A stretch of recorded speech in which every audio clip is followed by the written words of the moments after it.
Breaking Barriers. My name is Gary Bontrager. I'm your host at Breaking Barriers podcast. I'm excited for another episode that we're going to air here. We've got somebody who's probably quite well known in the tractor pulling industry, Bear Sieverding. Sieverding. Yep, that's See, all right. I can already screw that up right in the beginning. So thank you, Bear, for joining me for this. Absolutely. We were out on TikTok promoting what we're going to be doing, and your name was one of the first ones that came up. Okay. And I'm, of course, been around the sport of tractor pulling most of my life. My father got me into it. And this year, in 2024, I did something I'd never done before, and that is outside of pulling a farm tractor, like a lot of farm kids did back in the day. I have never had a pulling tractor. So we started that process about 3 years ago, and it just one thing led to another, and here we are, and we had a fun time. The most fun out of all of it, though, is all the people we met. Sure, there's a lot of... So having met a lot of people, I met you. Sure. Didn't know your name. And I apologize for that, but it seems like it's been a bit of a just a process. You know, you meet so many new people, and sometimes trying to remember all of their names is difficult. I know all about it. I expected I was going to meet somebody new, and then come to find out, I'm like, I know that guy. There you go. I appreciate all the promotion, all the work you put in for Eastern Iowa Tractor Pullers Association here in Iowa. And tell us a little bit about your childhood and how you grew up and fell in love with the tractor pulling sport. Oh boy. Well, I grew up right here in Bellevue, and we grew up in a family farm. My mom and dad, they bought this farm all the way back in 1960. They were married in 56. And relating this to tractor pulling, you'll get a kick out of this. But sure. My grandfather, when he was alive, he passed away in 1978, but when he was alive, the boys there's a family of 10. There's 10 in my grandfather's family. Well, they'd all get together for family outings, usually on Sundays, you know, after chores when everything were done. And it was not uncommon to hook a pickup to the tail of an M Farmall, back to back, you know, and Grandpa always kind of got a kick out of that. My dad was great for it too, and naturally, so was I, as I got older. But it was always interesting. But like I said, I grew up right here in Bellevue, and my dad and mom, they farmed. We dairy farmed till 1986, and then we had the beef cow operation and had some hogs. And I decided to go my own way into the construction world, and I worked for Secondary Roads for a little over 30 years. Oh, wow. In the meantime, I kind of stumbled into the announcing game, and we can get into that whenever you want. Sure, absolutely. So outside of the family, just doing some horseplay in the driveway or wherever you did that, as a child or even young man, when did you start to going to organized tractor pulls? Oh, I thought about this today. I remember my dad and our family, we'd go to would be over to Andrew, Iowa, or Springbrook. They had these down at the Springbrook Rock Quarry was a great place to have a tractor pull. Over in Andrew, Iowa, it was a little town between Bellevue and Maquoketa. The track is still, you can see it as you're headed to Maquoketa. It's off on the left-hand side down in this valley.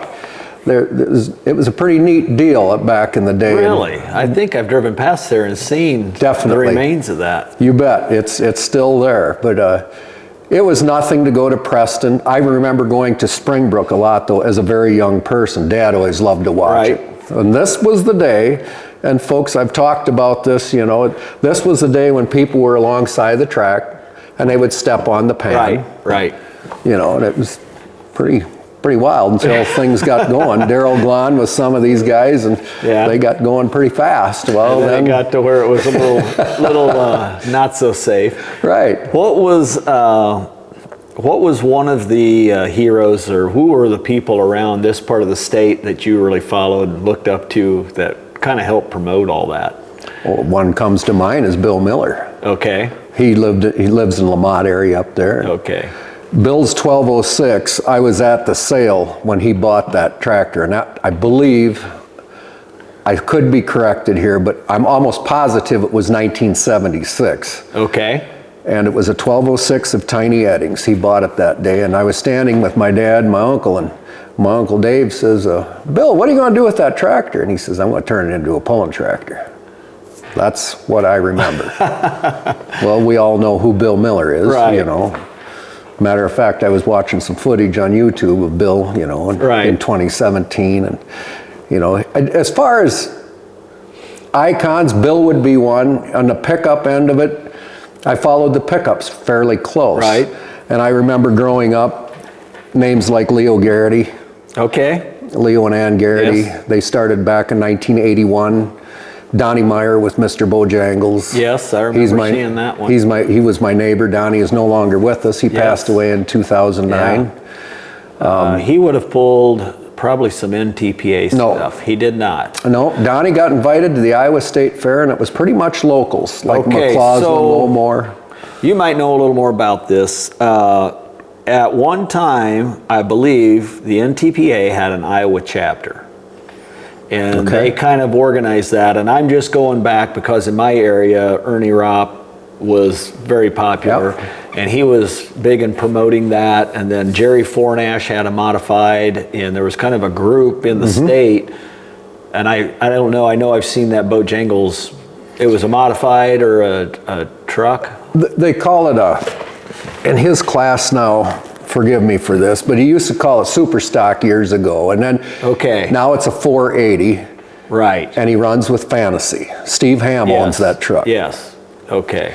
But these guys, they put on a nice show, but Donnie when Donnie Meyer ran it, he'd just kind of go to the locals. Right.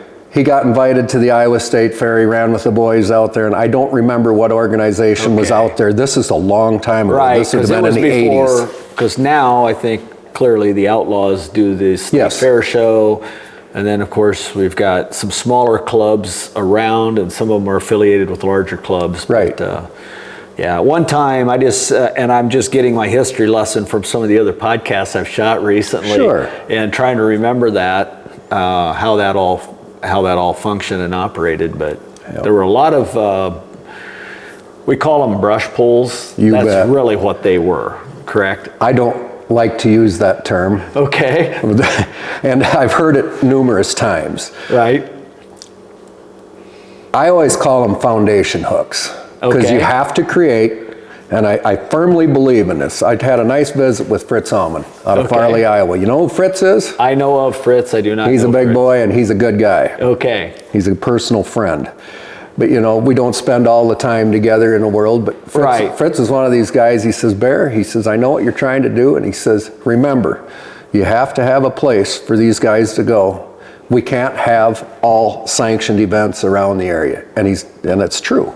Like the Horseman's Club. It's a great foundation hook. There's a lot of pullers that came out here and expanded.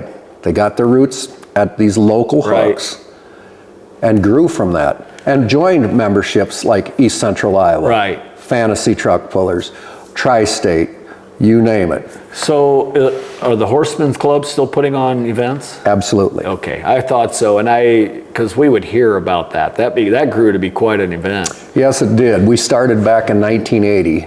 There was a few local guys that did it. You should never list off names, but I do have the list here if you want them on. Well, if you'd want, I see, as guests. No, I'm just saying there's a group of guys that spent their own money.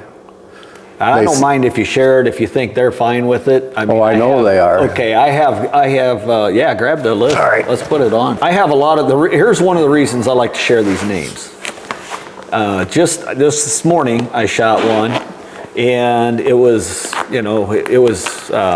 well, it doesn't matter. I was just shooting one with Mike Fornash, who's the son of Jerry Fornash, who had a modified, and he was listing, all the people that started with his dad. And, a lot of times when these names come up, now I have people reach back out to me because there'll be people that, have history and maybe we can interview and get some more information from. Right. And the reason I knew the four guys that did it, but you got to be make certain that you don't make a mistake. Right, You know what I'm right. saying? But Dave Shekel and Virgil Kilberg, Larry Clausen, and Rex Graham were the first 4 guys Okay. that they went to work here and they said, we're going to do a pull at the Bellevue Horsemen's Club, and this was in 1980. Dave Shekel, everybody knows him as Jaws. He had a 400 Farmall, and Okay. Virgil Kilberg ran a case tractor. I don't remember the exact number. And Larry Clausen, he just passed away here. We honored him last year. He had a 40-20 John Deere, and a man by the name of Rex Graham ran a Farmall 560. And those were kind of the staple tractors, and they probably had You bet. more than that, though, in the beginning. Oh, definitely. Yeah, yeah. Definitely. So, what did they, and that was still using the drag and people stepping on it? No, it wasn't. The very first sled that came to Bellevue, and I could be mistaken here, but I'm almost positive it was the Grand Mound Sportsman sled. And I believe in Grand Mound that sled is still around. It's a chain-driven sled, Right. but they had a pan in front of it that you could set a tractor on, and then you hooked onto that, and then the sled was behind it. I remember seeing those a little bit. And it was a lot of times the light classes, they would have just the sled sometimes as they went up. It was Yep. kind of a trial and error thing, you know. It was the beginning of the mechanical sled, Yeah. and they were using tractors for the weight Right. on that. It was dead weight pulling. Yeah, It was. Yeah, you didn't start off and get the momentum. I mean, you were pulling right from the beginning. And you think about this, you look at our tracks today, it was a horseman's club arena, is what it is. Right. It was for the horses. Well, these fellas decided they put their own money into this until it got established. Right. You know, and I'll tell you what, I commend them for what they Yeah, did, you know, yeah. and look how it's been. It's been very successful. What and they're old enough or have passed, so they're not necessarily putting it on now. But is the Horsemen's Club in itself putting it on, or is there? Actually, Dave Shekel is still actively involved with is. it. You bet he is. You bet he Interesting. is. And Virgil Kilberg, he doesn't pull anymore, but he's always there, Yeah. and I see him different Yeah. times, you know. So what type of classes do they run? We run over 20 classes. We offer Really? from the lightweights on up to the too hot to farm division. We have the heavyweight tractors, Right. the 15,000, 13, Yeah. 12, you know. Yeah. 9, 11, 13, not so many 15s. We have a front wheel assist class that used to be huge. One year Right. we had an unbelievable amount of 4-wheel drive tractors. Oh my goodness! Last year last 2 years, I offered a street class of semis. So I thought, we'll see how this goes. Right. Some of our local people thought this is pretty neat. Last year we had 15 semis. Oh my goodness! Last year, to be exact, there was 215 hooks. Oh wow! How many hours did it take for you to get? 2 sleds we got done in 6.5 hours. Oh my goodness! It was a long night. Yeah, that is. You know, another one that does a really good job, and they build it around a benefit, is the event up in New Vienna. You bet. And I went up there last year in 23. I didn't go up this past year, and I didn't really hear what the turnout was, but I was so impressed. I mean, gosh, if you could pack the stands with a crowd like that every time there's a tractor pull, it would change the sport. Right. It'd pump so much money into it. New Vienna's been around a very, Yeah. very long time. I pulled an old Minneapolis Moline up there years and years ago. Only did it Really? once. Yeah. Yeah. Antiques type thing. Yeah. But there's a lot of people that support that, and for the right reasons. Right. Yeah, know. that brings tears to your eyes You every bet. time you're in You there bet. and see what they do with that money they raise. What are some other memories that you have? I mean, because did you pull a tractor at the Horsemen's Club, or you never really did that? Not too much. My amount of pulling is my friend Diener Stucken. He's passed away on us here this last year. He had Okay. a heart issue, but we had a super stock 4x4 pulling truck we ran just for a couple of years. It Okay. was a small block, and Yeah. we didn't campaign that thing a bunch, you know, Right. but as far as my pulling experience, I didn't do a whole bunch of it. Okay. I helped out here for years Right. and years, you know. When we had a scale, we used to write down how many weights were on the tractor. And you pulled up to the sled and you make sure everybody had the right weights. That was on the ticket. A lot Yep. of times they carried a certified scale ticket with you. I was part of the deal helping line up get all that organized. Yep, that I was on the ground. Yeah. You know, and that's the key to any successful it event. is. They got to have a good You know, crew. Right, helping right, and that that's thing. all volunteer done. Yeah. I've worked over at the Jackson County Fairgrounds over there when they got established with the pull over there. We did a lot of the same, help getting people lined up, and then eventually the announcing thing took a hold. I'm going to guess this is.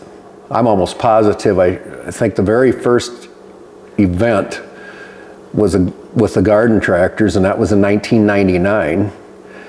And then we established a garden tractor pulling association. We ran that for 15 years. And then during that time period, the Bellevue Horsemen's Club asked if I'd help DeVere Ganser out here. Right. Remember DeVere Ganser? I didn't travel a lot when I was younger. He's a good friend. He's a very good friend. He passed away a few years ago. He's I can't say elderly man. You know, he lived to be the ripe old age in his 90s. Oh, wow. Him and his wife used to come out here and announce. And one time he announced the Scott County Fair. He used to do Lowmore, McCausland, and all the local area pulls. And I was asked to help out here. You know, DeVere was getting older, and then it just kind of turned out. I stuck with it out here, obviously, and then a few other neighboring areas asked if I would help. And then how'd you get connected with East Central Iowa? Very good question. A lot of our ECI guys got their feet wet pulling at these foundation hooks. Right. You understand where I'm going here? Yeah. They came down here, and the man's name was Wyatt Blackford. Okay. And he's a good man. Yes, he is. Busy man. Yes, he is.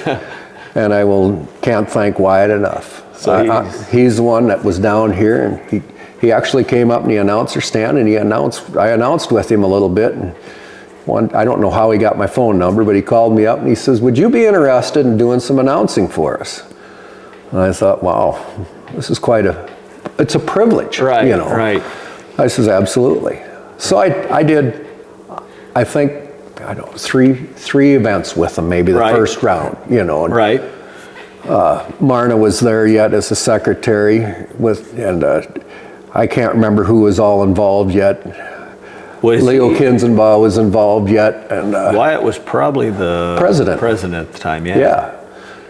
And I says, you know, kind of learning what they want, you know, and it was the rest is history. Right. Well, you've got an excellent announcer's voice. Thank you. It's one of those just deep voices. It sounds like it should be on the end of a microphone. And the thing that can be a little confusing for us as an audience, you sound a lot like another announcer they use. Andy Peterson. Yeah. So I know that's why when the first time you interviewed me after I had won a poll, I was shocked to see you because I thought it was Andy. Well, sure. And he had done it just a couple weeks prior, and I'm expecting him, and I'm thinking, are they tag teaming, or who's this guy? And yet he sounds the same, and I was completely confused. And then your name came up, like I mentioned earlier, and so I guess it's kind of been taking all summer to figure out that's great. what the situation is. No, it's Andy. Andy Peterson is an excellent guy to work with. You know, a lot of times we share the announcing duties at certain events. Right. However it may be, sometimes it's a one sled deal. It's nice when you got two announcers for a two sled turn. Oh, exactly. And I can imagine that for sure, because otherwise you're trying to keep up and who's there. What are some of the things that you find that people like to hear when you're doing the announcing? Well, I'm noted for not so much joke telling. Right. I'm noted for giving history of, say, if I can learn a lot about you, I encourage our pullers to talk to me. Right. I want to brag about you. Right. You're the one putting on the show. You understand? I want to know everything about you so I can, when you get pulled up to the line, I want to brag about you. Right. I don't care what color the tractor is. Right. You know, and here's the thing. Everybody's got their time, their money, everything's invested, they put the efforts in. What I started out doing is the 1066, built between 1971 and 1976, the 120 horsepower of a DT 414, you know, and blah, blah, blah, and on and on. I try to give as much information about the machine when it was born. Right. You know, and if there's a story to be told about your tractor, you know, say it was damaged or you bought it at a salvage yard. I've learned from folks that they had trees growing up through them, cut the trees out. You've heard the lingo. And the tractor needed a lot of work, so now it's perfect for a toy. So there was one event, and I'll be quick on this, but there was one event, I backed off of this, and I think you and I talked about this. Maybe we did, maybe we didn't. I backed off of the history a little bit. My phone, which I don't like phones, was going nuts. How come we ain't hearing about the 4020 John Deere and all the history of it? People like to hear that. Right. You know, instead of the distance was 295 feet, you know. Right. Well, the thing that happens and it's why we're sitting here today. Right. How we take in media and information has completely changed. And when you think back to when you were young, you went to a tractor pull for a lot more reasons than to just see a tractor go down the track. This was a social event. You bet it was. And this is probably, you know, you went to a farm sale, and then like you said, your uncle asked him, what are you going to do with it? Those were the things that happened. Today, we process information so differently. I'll probably I bought my tractor online, sight unseen. Sure. And then, you know, unless I share photos and history, nobody knows where it came from. Exactly. Nobody knows anything about this tractor. And the one complaint I hear at a tractor pull, and I'm just throwing this out there even for pullers, from some of the interviews I'm doing, you know, it's like people come in, they'll quickly do what they're going to do, and they're gone. Yeah. And I believe that we still need to have the camaraderie amongst the pullers. We've got to interact with the fans. Absolutely. When I'm at a tractor pull and I start to see some of the same people come up to me, and, you know, like you say, it doesn't matter if it's green, red, yellow, they've all worked hard to be there, but when they come up, it resonates usually with something of their childhood. And I had one man, you know, like, oh, that, you know, and I just asked him one day, well, what is it that you like about it? And he said, well, it reminds me of. Sure. And it was a neighbor's tractor they always thought was, you know, a 1066 they thought was nice. So those are the things that happen, and I guess that's why it's so important. We don't have the farm kids that we had before, but they do have, grandpa has a farm, or an uncle has a farm, and they don't know all that history. Right. And my kids grew up around it. My youngest one is interested in it. But when you're sharing all those facts, it's the first time he's hearing it. Yeah, that's true. That's true. I've heard this. Yeah. You know. So, because we would go to the dealerships with my father and grab all the promo flyers we could, and we'd go home and read those. Right. Kids don't do that. No.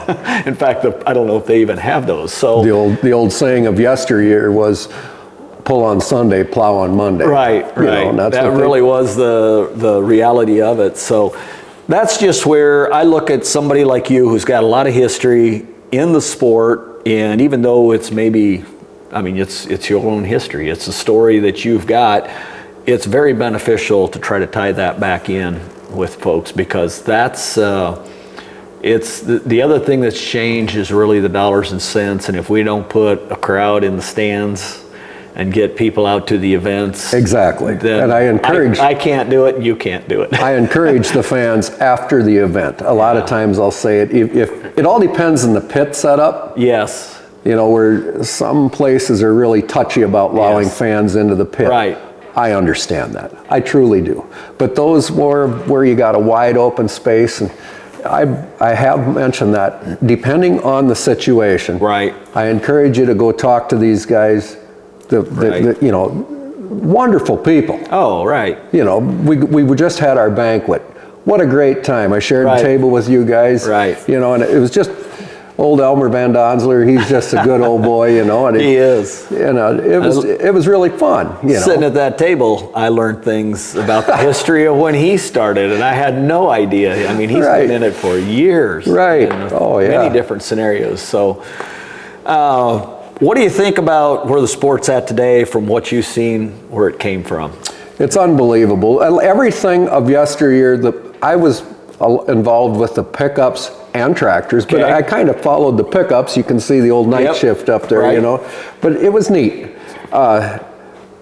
it was pretty rough years ago. It was the Wild West. Right. You use stock components, bust it up, find some more junk, throw it Right. together. We all know this. Right. Small block Chevrolets and the pickups were the thing to use. Oh, right. Diesel pickups were unheard of. Right. The farm tractor, they used to put a little nozzle, bend the little tip of the nozzle, and shoot windshield washer fluid into the turbo. Mm-hmm. You know, that happened. Slow it down and cool it down, or add That a little bit happened. of extra horsepower with whatever they were shooting in there. Well, there's alcohol. Yeah. You know, and it's just, there was a lot of little tricks done along the way, but it was crude. Yeah. But it was effective and they had fun. Yeah. It got expensive as time marched Right. on. You know, and that's the piece that I look at. You know, I know what the cost is at a local level, and not, you know, and I'm sure I know it's a lot more if you're going national level. Sure. But when I look at what some of those guys did, and they start telling us, and if you go back and listen to even other podcasts that we have, when they start telling you the things they did with recast heads, building heads, I'm going, my gosh, you guys worked your butts off. And at the end of the day, you didn't even have a dyno to know if it worked. You had to go to the track and try it. And if it, you know, and all you could go is by how it would compete with the next competitor. I have seen, I'm not going to say a name, but I've seen people cut rocker arms and change the pitch of rocker arms. Right. I know connecting rods that were cut in two. Yes, I've heard of that too. We just did an interview with a gentleman that's going to be coming out here in a few weeks. Oh boy. He would, they balanced their own rods, and they had you know, to measure the grams of the weight. I mean, he still has the scale, and they were cutting that down on their own. I said, how much time? And he says, oh, you'd spend a couple hours on a rod. That's right. And you know, today they've got this, another person that comes to mind, and he's a competitor in your class. Okay. DJ Sullivan has been around. Yes, he has. DJ and I are the same age. Okay. And when he started with the borrowed parts truck, he pulled right out here. Well, he told me he started with pretty much a straight up stock truck. It was. I've got him on video. Really? Oh, absolutely. And it's an old VCR tape, but I'll tell you what, he started from the bottom up. He's a good friend. Yeah. He says, oh, one week ended up at a banquet, at the ECI banquet. Right. Is this okay? I'm going Oh, yeah. This is just conversations. This is what we do. This is funny, though. We were at the East Central Iowa banquet, and I met DJ outside, and I says, congratulations, DJ. I says, you guys got a neat program going. Oh, Barry says, the amount of money I spent over the years. I says, well, how old were you when you started? He says, I think I was 18 years old. And don't quote me on that, but I think that's what he said. I think he was like 18 years old. Just, you know, and he loved it. And the first couple of years, I'm sure he was running on a lower budget. Sure. I mean, he was just trying to get parts and pieces. The thing I'm hearing from a lot of guys, you know, they would go to implement dealerships and salvage yards, and they were getting used parts. Oh, yes. And they would keep them supplied, and it was nothing to get phone calls. Hey, I got a crankshaft and a set of rods or pistons here, and they would cut them down themselves. And it's incredible how that's happened. The thing that's interesting to me, and I'm sure you've seen, we see brakes and carnage today, but not like we did back then. No. Those guys, you know, they kind of had a thing. They knew 7 to 8 passes on a diesel motor that was really pushing the limits. It was going to have bearings. And when I built my tractor, I had, you know, a guy come up to me, and his dad had one, and he says, oh, it's all fun till you blow it up. Oh, yeah. I'm sitting there going, well, it can happen any day, but it doesn't happen like it once did. I can remember hearing the term, boy, they hit 1,000 horsepower. Boy, that was quite a deal. It was quite a deal. 1,000 horsepower. Right. Look at where you're at today. Right. That's, and this episode will drop on December the 2nd, so I'm giving I guess a late plug. There you go. But when I had Warren Ropp on with the Iron Elk, he told me, he said, you've got more horsepower with one turbo than we had with 3. But he goes, we were somewhat guessing. He said, sure. He said, there for a while we tried, you know, back then we tried to claim we had 1 horsepower for every pound of boost. And he said that there was no way that was true. Right. But and we know that it was trial and error. I mean, think about what these guys tried. And boy, we hauled all the way to 2 hours away, and oops, that didn't work. Yeah. You know. Right. What beyond that, you never had any family. You helped with what was that truck called again? Our old truck? Yeah, your old truck. That was a night shift. Night shift. And where you kind of just campaigned mostly in eastern Iowa? Yeah, just locally. Yeah. But you didn't go all the way like Cedar Rapids or anywhere else? Absolutely not. No. I feel like I've heard about that truck though. They say the chassis, Gary Sabatka runs the rock sled. I've talked to him in the last year, and he says that had that funky hitch on there, and he says, I seen that thing. The body's different. Okay. We sold it to some folks down in Missouri. Okay. And that was back in 92, I think. Okay. We owned it 91, I think. We only ran that thing just a couple of years. Right. And there was some things going on that we just decided, that's enough of that. Enough of that, right. And we were always going to get back together with something, and it just didn't materialize, and that's okay, because it takes a fair amount of coin to do this. And it does. It's just one of these deals but that old truck, it came from Diagonal, Iowa. It was Ronnie Hinch and Diener Stucken and myself. We got rained out. I was working for Shekel Construction. We were down in southern Iowa doing mine reclamation, and we were looking in Wheeler Dealer magazine, and that's how we found the truck. And it was a little town of Diagonal, Iowa, is where we picked that thing up. Okay. And it was just a stock truck at that point? No, it had a rigid, it looked just like that. Okay. It had a rigid suspension, a small block Chevrolet engine. The transfer case was an old gear-to-gear transfer case, and it's just nothing fancy. Right. And it's interesting, ECI still has a class that's somewhat similar to that, where it lets the entry-level people, I've got a neighbor that campaigns 2 of them, and it's still a lot of fun. That little truck right there wouldn't keep up with the street class pickup right now. And Probably not. It would not. But that was the thing in the day, right.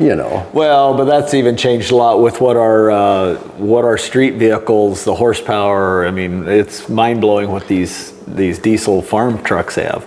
Just looking at some names here, though. Go ahead. You Share some stories from some of those. Well, absolutely. The first one that comes to mind is Jack Lawler. Okay.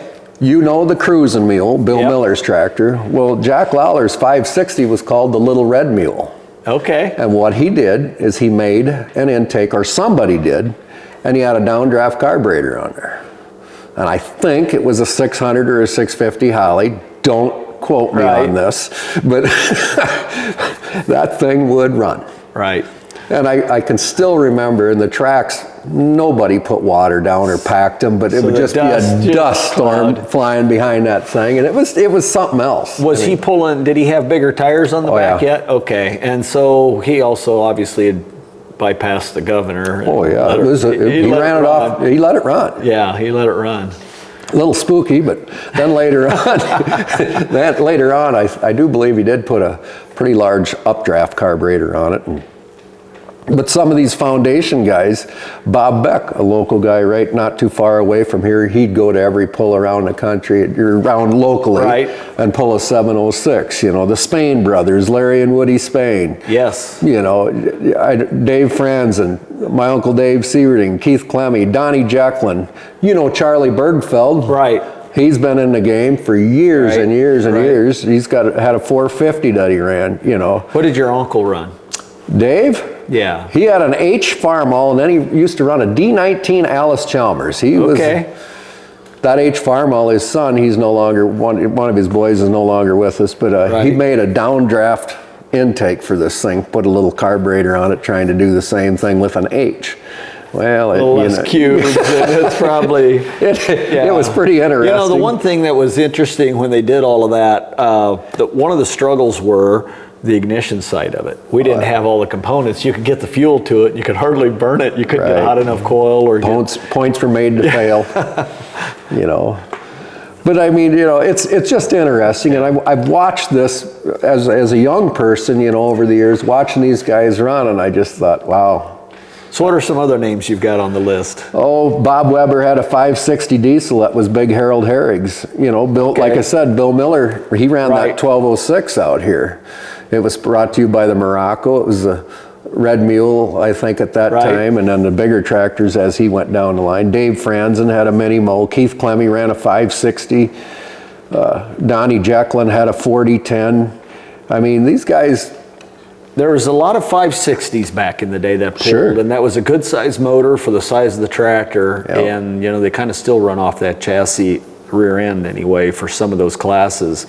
That motor didn't prove to be one that could take, the head gaskets wouldn't hold. On the diesel end of it. Yeah, on the diesel, but then on the gas side, that one. They were a 263, a lot of people went to a 301, and that's the 806 engine, you know. But run that thing in it. The lot of troubles with the 560 when they came out, I'm sure everybody knows the story, is their differentials failed.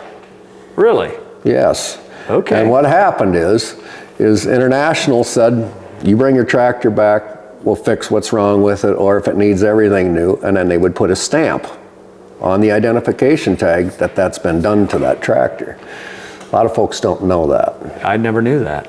Yeah, they had a lot of differential troubles when they came out. That kind of really hurt Farmall at that time. I did not realize that. Yeah, Farmall was undoubtedly the large company back in the day, and Deere had kind of handicapped themselves with the sticking with that two-cylinder for too long. And my grandfather, not to interrupt you, you bring up that two-cylinder thing.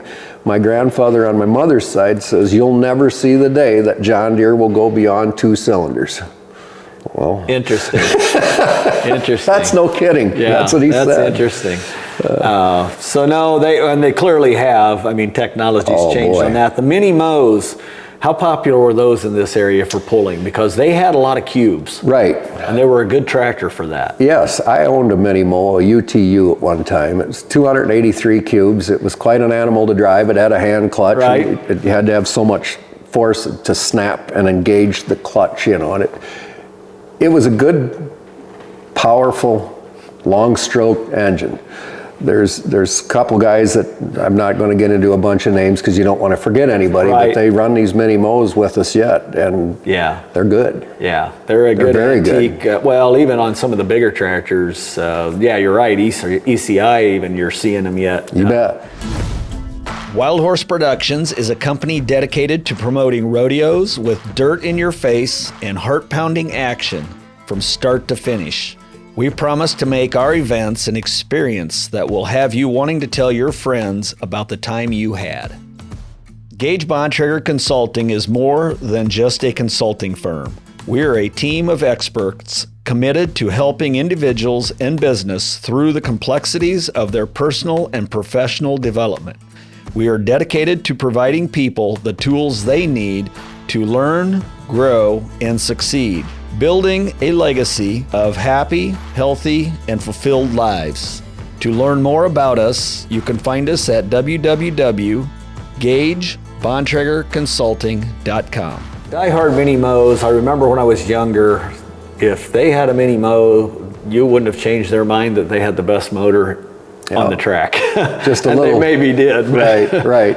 But years ago, the Ward's tractor. There was a lot of them around here that I remember. Yes, you know, and that just came up in a podcast I shot, and that's how it was one of the tractors. I didn't realize the transmission made it really ideal, I guess.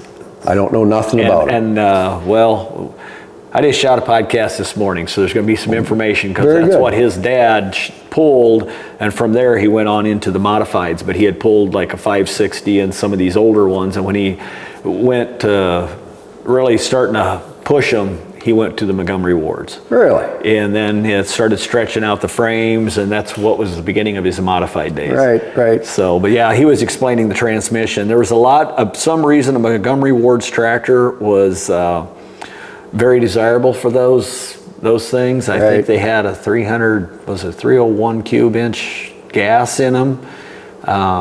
There's not many around, but I haven't seen one in years. Yeah, a friend of mine, his son has one, and just always loved them and managed to find one that was restored. I can't remember whose it was, but for some reason I remember the pipes coming up the outside of the tractor. They did. You know, They sure did. And it sounded pretty neat. They were very smooth engine. Yeah. Growing up, I remember seeing a lot of Oliver tractors in this part of the country. Another one that was really smooth was that 6-cylinder Oliver. You bet. Very tough. Yeah. You know, very good tractor. The John Deere 2-lungers. Yeah. They were prevalent. Everybody knows your A's and your G's depending on weight. You had the 730, the pounder, I called them, in the 830s. They're tough. Yeah, they were the only tractors that could wear out wheel bearings without moving. You know, there you go. There you go. But boy, just think about, you know, I wonder.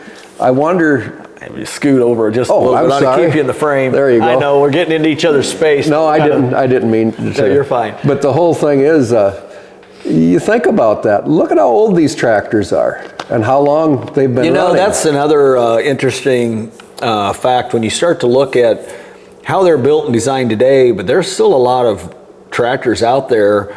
You know, I know there's one in my class that, from what I understand, never spent a day in the field. You know, and it was a brand new tractor, and now that the second generation is starting to get involved, I'm sure there's going to be, I know there's updates coming, but it's interesting how you could take, you know, it was definitely pull on Saturday and farm on Monday type of situation. Absolutely. I mean, they did it all the time. But what's some of your thoughts about where the sport's going, where promotion's going? A lot of it has to do with media. I mean, I think one thing for sure, you have to put on a good event, and it makes it difficult sometimes when we grab our phones and we're watching stuff there all the time. Right. But what do you see as far as getting people to an event? Well, the way I see it right now, obviously the world of technology, your podcast is huge. This does help. Right. By all means. I love supporting the Central Iowa organization. That's who I announce for. But, you know, you think about this. Where do I think the sport is going? I think it's growing. I truly do. Right.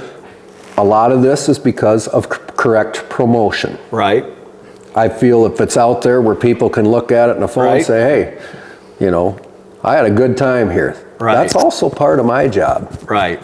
You know, and Andy's and whoever the announcer may be. Whoever the announcer is, yep. What I want them to feel like is at the end of the evening, man, I had a really good time. Right. And I want to go see this again. Well, they're going to tell somebody else. They'll text them or shoot a thing off the phone, you know, TikTok, what have you. Right. Do I see the sport fading? No. No. Not at all. So in the 80s when we had the farm crisis, you've seen some pulls go away. And some things changed. Some farmers that always pulled stopped and needed to, and it was unfortunate. But I agree with you. It's a form of motorsports that's really gaining some momentum. And the thing that's unique to me, and I'm wondering what your thoughts are, all the stories you share of your childhood, you could probably bet almost every tractor here was owned by a farmer. Sure they were. They were involved. And today, instead of having 200 and 400 acre farms, we've got 2,000 and 4,000 plus acre farms. So now, what I'm starting to see is the involvement, and you just mentioned DJ Sullivan. You know, I believe he's got an ag background in his genealogy, but you know, you're starting to see now contractors and businesses getting into businesses are getting into it because it's a marketing tool. It's a way to have fun. And race cars. Some of them just don't like race cars. Right. They don't, you know, if you're going to drag race, it's not as many tracks around. And so there's things like that are very useful. It's our fairs, all of our county fairs. A lot of people say, I don't know about the county fair stuff. I don't care to go to it. I love going to a county fair. I do too. I was always wowed by it. I love going to support where the 4-H, the FFA kids are. Almost, if my wife was with, almost 100% of the time, I go and try to support that venue. Right. You know, and I'll even take a little time. I've definitely done it at Cedar County. I go down there and I look at the livestock barn. I like cows, you know. And these kids are so proud of what they've done. They are. And that's what it's all about.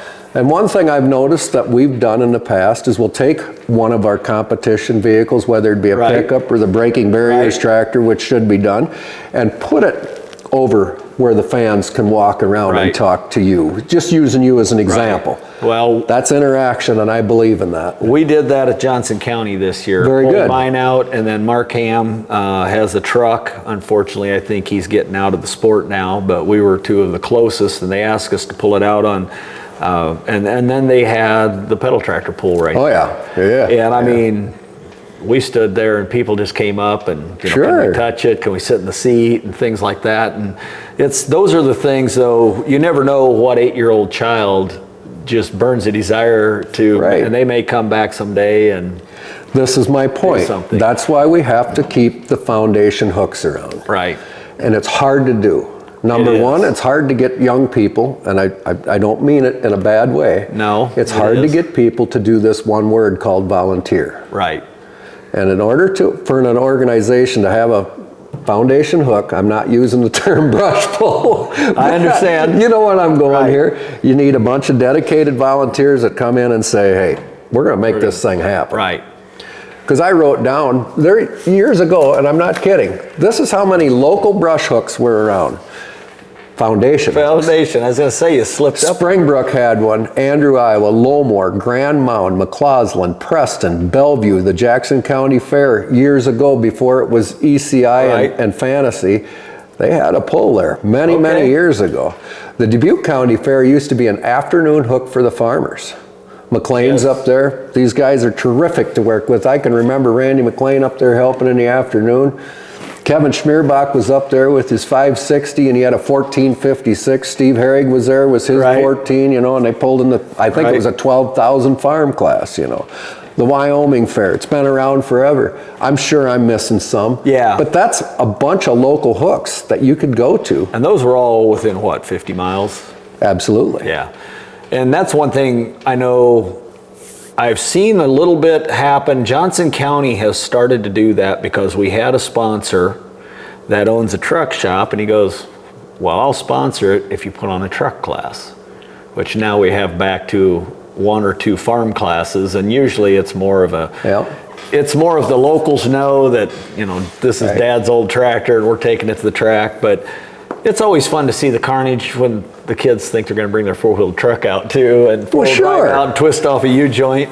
That still happens. Yeah, and so that's kind of fun. But again, they're getting participation from people that are not going to spend the money otherwise. And so I like to see that. The difficult part is, and this is the thing that I don't know that I'm real concerned about it, but I'm aware of it. So I spend all this money. And I put a tractor into ECI, and for me to take a chance to go to New Vienna or somewhere else, then I'm sitting here going, I've already got X amount of commitments. And then if I break, it's more than just what happened that day. And so it's unfortunate that that's the situation that's created. There's a little town of Oxford not far from me, and they've started promoting a foundation pull there. So I might next year take one of my farm tractors up there. That'd be pretty neat. For the fun to do it. And that's not that far away. I'd love to see that. So they've done that the last 2 years. And that's been it's just, again, an afternoon of laid back. And if there's a 20-minute break and people are just milling around, it's what's happening. It's good that you bring this up. This happened in St. Donatus, Iowa this year. Mike Tyson and his wife Dina, they went to work. They worked very hard at it. They had Hawkeye Vintage. It's an antique tractor pulling association. You know who they are. Yes.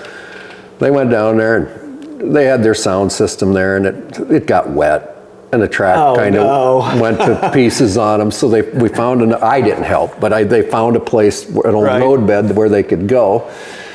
And they wanted me to do a little announcement down there. Yeah, I'll help. They were representing both of the churches in the community. Right. A wonderful cause. Right. Kalma's Restaurant, they went to work and did a bunch of cooking. It was a blast. And I says, next year we're going to have a sound system there. And these locals came with their farm tractors. Just the run-of-the-mill farm tractor. Nothing They're souped not turning them up or anything, right? It was fantastic. Yeah, and it's just a fun time. You bet. And that's all it takes. And eventually, that's what has happened with all these old foundation hooks. Yes. Somebody started with a Right. farm tractor. Oh, exactly. Or a garden tractor. I know 3 generations. I'll use my uncle's name again, Dave Sieverding. He used to do some pulling. His sons pulled, Chad Sieverding. Yep. He ran a 1086 in a super farm class years ago. Oh, really? Rumor has it, he won. They actually won a region. I think it was Region 4, Region 5. Sorry, Chad, I don't remember, but I mean it was a few years ago. Right. They did very well with that thing. Chad Excellent. Sieverding and Travis Teese. Okay. And then that would have been long enough ago, though it was before some of the clubs we have today. So when you say no. Region 5, That was NTPA. NTPA, that's what I was assuming. Yeah, Yeah, that was because they NT broke it down to regions a lot back then, or state chapters and things Right. like that. But at any rate, it was pretty interesting years ago, you know, how these guys did it. Chad's one of these guys. He used to do some garden tractor Right. pulling with us, and we worked together with an organization. We worked with the Mississippi Valley Bunch. But a lot of this started from farm tractors, whether it be Right. garden tractors or whatever. Right. They worked their way up the line. Well, the thing that I'm most intrigued with is seeing a lot of these kids get involved and seeing younger kids come out, and I'm seeing that happen a lot. I guess if you were going to give somebody a reason to come watch a pool, what's some of the things you would promote, or the reasons? Definitely, it'd be, and I've talked about this, there's families that, fathers and sons, 3 generations of pulling. Right. You know, you see it all the time. A lot of families, I've used this when I announce, a family that plays together is a family that stays together. Right. You know, think about that. Right. These little kids, I talked about it at our banquet, you know, and when I go and interview, say it was you or something, Right. I don't remember which hook it was, but Right. it doesn't matter. And I walk along waiting, you know, for the competitor to come down. I got the mic off, and I walk along and I'm looking in the stands and I talk to these kids, and they're just Right. they're enjoying Right. what they're seeing, and moms and dads doing something with their families, Right. and they're having a good time. You know, that's huge. Well, that's a big deal because of just, and I don't know if it's necessarily our country, if it's in the world. There's just so many things, the strength of the family, Absolutely. keeping kids engaged, interacting with parents. Those are just grassroots things that we got to keep promoting as we do it. The other thing that I find that really intrigues me with the sport of tractor pulling, and I'm going to come back to what you just shared. You just talked about having a pool and it supported 2 churches. Yes. So what that did right there is pulled a community together. Absolutely. It raised money for probably 2 small country churches that do have precious little to spare, and it could go to good causes. But those are the things that I feel like there's a trend coming back to that. But there was a period of time where, and you know, unfortunately COVID didn't help with any of Right. that. But I think coming through COVID, it almost reset. And now I think people put a bigger, I'm seeing a little more effort put into let's get together with people. Absolutely. I think we were so caught up in social media and different things that we could communicate with, and the technology was awesome, but it made us aware as a group of people in America, what is it that we're missing? I mean, we don't know till you don't have it. And when we were locked down at home, Right. I mean, pretty soon it was time to get out and do something. I definitely agree with what you're saying. At our local settings right here, Yeah. to the shows that we do, our crowds have been phenomenal. Right, How many pullers want to go to it where there's nobody there? right, they don't. That's boring. Right. You want to hear the crowd get into it. And for the guy standing there holding the mic, boy, talk to dead airspace for a while. Wow. It takes a lot of energy. And it's hard, you know. Did you do any public speaking, any training for any of this, or you're just a natural born?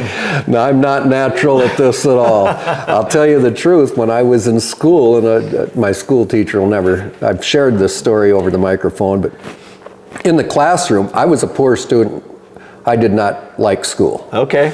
And they would have these, well, I don't know if it wasn't speech. I never went into speech class, but you'd have to do a demonstration, Right. get up in front of people. Right, right. I couldn't do it. Right. Absolutely could not do it. And it was very much a struggle, you know, and I said, I'll never ever do something like that. Right. Well, you change. Right. You know, and it was, like I said, it started at the garden tractor end of it. And I remember when I can't honestly say if it was Springbrook or Andrew. I'm trying to think back. There was some people around, and the only thing I could do, I couldn't look right at them. I looked over top of them. It's the only way I could do it. Right. And I did that I never shared this with anybody, but I did that for a long time. Right. I had to look over top of them. Well, that's interesting, and I appreciate you sharing that because, again, I don't know who all's listening to this. I don't know. But if you think you can't accomplish something, start opening up your mind a little bit, because I was the same way. My joke was I was scared of my own shadow. You know, I was the last in the class that you'd ever thought would get in front of a camera and would speak. In fact, when I started shooting these, just to share a little bit with the audience, you know, I think I shot an episode or two, and this has been now 5 years ago in another, you know, with another business. I was shooting some of this, and the guy that was doing it for me finally goes, "What if we just turn the camera off?" He said, this camera's bothering you. And so we shot some material and just with a microphone, and we got comfortable with it.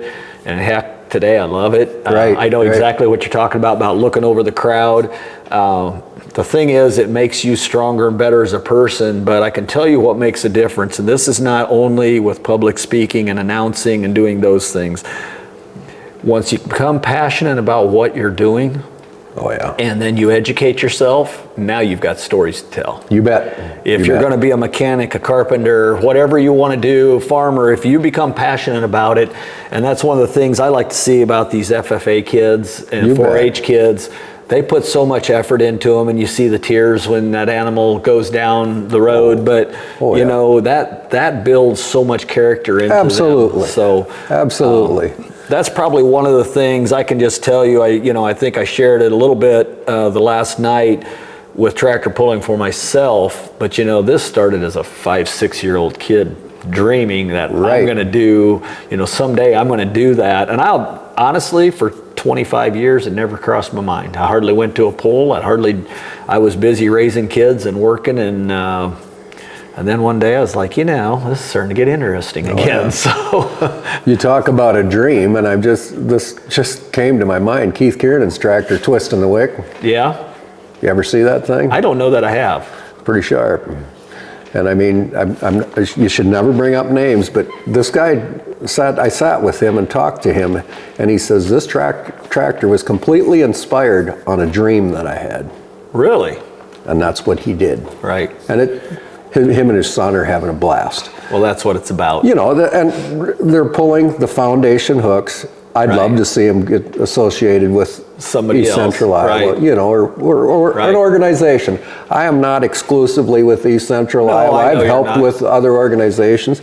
And another guy that's huge, and do you mind if I go this direction? Go ahead. Is the Brogley family. Okay. Steve and Tammy Brogley. You see that sign up there? It says Midwest Dirt Flingers. That happened in 1995. Okay. And it was the Bellevue Horsemen's Club said, we'll give you guys a chance to do it one year. 3 of us, Diener was one of them, John Shekel was the other guy.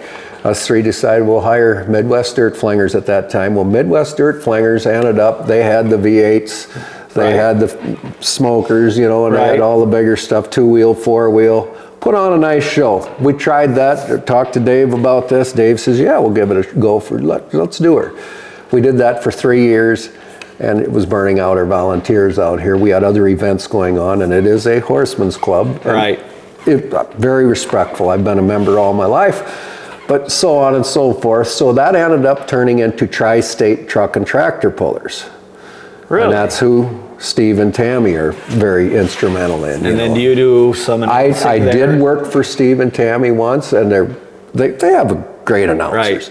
But they know I've got their back if they need a hand. I feel with Fantasy Truck Pullers, I do the same for them. Okay. I work with them folks up there. You know, Ham with the Bojangles. He's a good guy. So you work currently with ECI. You Yes. do some of the, I'll call it a foundation pull. Yep. Pulls, and then you also do, which would be tri-state. I've helped with them one time. Okay. Very good people. And then what are fantasy? You do some for them? We co-announce with them with ECI. If Okay. fantasy needed help, I told Steve, I says, I'd definitely help you. Right. You know, and I've announced for Backroads Pullers. They're down below Dixon, Illinois. Okay. The nice bunch of guys Right. down there. 3D Sound Company got me hooked up with that deal Okay. down there. They need a little help. Yep. Dave Palmer's the Sure. guys, you know, with the sound company. He says, would you come down and try it once? So I did. And we went down to this pulling in the park. And it was Illini State Pullers were there, ISP. Right. There were some of them guys there. And I'm going, holy cow, this is pretty neat. And I got to visiting with some of these folks, you know, and they have a lot of similarities, you know.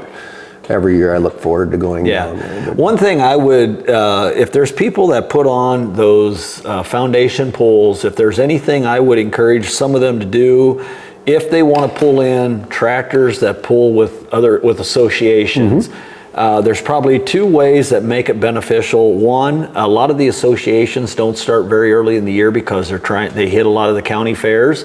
So if there's a way to get some of them in early, I know there were people that will come and do hooks to try I agree. things out. That's good that you brought this up. And then also later in the year, I know there's a friend of mine over in Illinois helps promote one. And those, at that point, the pressure's off. Right. And because those guys have enough of an investment. And I just was thinking about that because I was looking for, you know, foundation pulls earlier in the year and there just wasn't anything out there. There's nothing. And that's a big thing, I think, even whether it's East Central Iowa, any of those, it matters what events are going on that are going to pull people away from you. Badger State guys are no different. Yeah, they've got to compete. I've announced with them folks up at Monroe. Yeah. You know, John Stranley, great announcer. Him and I worked together up at the Fall Nationals. Okay. And it was pretty neat. Quick story on that. He put me on the spot. Badger State, great organization. We co-sanction with them in Dubuque. And they do a wonderful job. Greg Elsing, he's the president of the deal there. And we were in Monroe. I can't remember how this came to be, but my daughter and I, we rode up there and I thought, well, you know what? I'll go find out, I guess. I'm going to have to do a little announcing there. So I thought they'll just put me in two classes. Just to give the guy a break. You know? I didn't know who John was other than Dubuque, you know. And I look up and I see John up there and I says, John, I says, do you need my help yet? Yeah, get up here right now. Oh, okay. This is, how's this all going to go? Well, you're here all day. And I'm going, oh boy. And I don't know the folks, you know, I don't know the tractors, you know. And going along, they had Stranley, he was doing all the advertising, which they have a ton of sponsors, you know, and that's fine. And he was great to work with. But all of a sudden, this gentleman's behind me, and I didn't know anybody. You know, their staff is fine. And I had a little break there, and I turned around. I says, how you doing today? And he says, pretty good. I says, well, I hope I'm doing a good enough job. I says, a lot of this stuff I don't know. I says, what's your position? Well, he says, I guess I'm the president of the organization. I'm going, oh boy. But at any rate, great people. Oh, I mean, so you didn't know that you were the only announcer then? No, Stranley was with me up there. But you're trying to piece all that in. You know, you get thrown kind of into the fire a little bit. No complaints. No complaints. But it's just interesting all of a sudden. And their staff was very, very helpful, you know. It was a thrill. I mean, it truly was, you know. Well, it's a fun sport, and back to the family aspect, that's usually what you see. I think that's what a lot of motorsports sees. You know, I spent a lot of time with my son, you know, with baseball and some things when they were younger, but when you get older, these are kind of ways you can keep the family activities together. So anything else you want to share with the audience? Well, like I said, back in the day, it was the wild, wild west, you know. Yeah. What are some things you remember? Is there anything that you can think of that you came and seen that somebody put together and you're like, oh my gosh? Perfect question. The perfect question, and you gave me the opportunity to incorporate this. It was in Andrew, Iowa. I was very young. This was, I'm not going to say it was in the 80s. It could have been early 80s, maybe. There was an F-20 running around the streets of Andrew, Iowa. Okay. And it had a small block Chevrolet in it. Yes. Was it a pulling tractor or just a fun tractor? Kind of a pulling tractor. Okay. And a few of these guys, and I'm not going to list off the names, but I hope they see this, they bought this thing the day of the tractor pull, and you know what was going on all day. They were So they bought this thing. One guy that drove it home was Jim Mueller. Okay. And it was quite an episode. They owned this thing a few years. I don't remember the exact cubic inch. I don't know if it was a 283 or a 327, but they thought, boy, this thing's pretty cool. So they hooked a harrow behind it, tried harrow in a field. And, oh no. And it just, the thing would scream. Right. And it'd fly down the road. This tractor had the standard transmission in it, plus a 4-speed behind the engine. Right. So you could really adjust the gearing on it. It'd go 60 miles an hour. Oh my gosh, on an F-20, that's not safe. No. Needless to say, they blew up that engine, put another one in it, and this is the stories that you hear, and I didn't physically see this, but I'm pretty sure it was... Good reason to believe it. It was this one individual, they were headed up into Wisconsin to go to a tractor pull. The truck and trailer broke down, so they unloaded the F-20 and drove it, crossing the East Dubuque Bridge, and it wasn't the new one. Oh no. Oh yes. And I mean, that's a little crowded there, and they drove that thing, and it would run easily. Yeah. No, it was pretty wild. I mean, and ruling, think about it, how rules are now, Right, but back then that wasn't really it. RPMs were out of control. Right. I had just recently heard that F-20 rear end was sometimes used on the early modifieds. So evidently what they had done was not uncommon, because that was kind of the beginning of some of those. And you look at, then I went back and looked at some of them old pictures, you'd see the frame rails on them modifieds were high, which it didn't take long to realize. I never realized that they used, I never realized, they must have been a tremendous tough differential. It must have been. I was shocked to hear that you would put that behind a modified. But that's, and of course the technology wasn't long. They were using, logger rear end, truck rear end, like 2.5 ton truck rear end and things. But one of the things I want to do here too is we want to get up then and get some of these signs and things that you've got, and we'll talk about those a little bit. Anything else before we do that though that you'd like to share? No, it's been a fun visit. I'm going to grab the camera, and I want to point out a couple of things. So one is going to be this sign up here is the one, and I got to back up here and get it in the frame. That's all right. So that's the one where you guys promoted the 3 years in a row that horse at the Horseman's Club. And it is now today, what is that organization? That is now Tri-State Truck and Tractor Pulling, from what I'm told. Yeah. And then the other one that we talked about, is this photo right here of that truck. I'm driving it right there, and there's my buddy Diener. Okay. He passed away this year, but that old truck, like I said, it came from Diagonal, Iowa. We had a lot of fun with that old thing. That picture is actually... You don't know the previous owner of that truck, do you? Steve Stamps and Delbert Weeda. Because I feel like I've seen that truck pull down more in southern Iowa, where I'm from. It could be. It could have very well. That's why, and you didn't rename it? Nope. Okay. And then the other sign that that's really cool, that caught my eye right away, was the Kent Feeds Horseman's Club. Obviously, they were a big supporter. Yeah, that was the very first sign that was up by the road up here. My friend, Todd Giesman, he had that sign. That was They actually, Kent Feeds put that up, and Right. they got to keep the old sign when we Right. updated, you know. Okay. So that's Yeah. just part of the history. That is very cool. I enjoy this. So, well, thank you very much. And This was fun. we'll maybe catch up and swap more stories later. That'd be great. Thank you. Bye.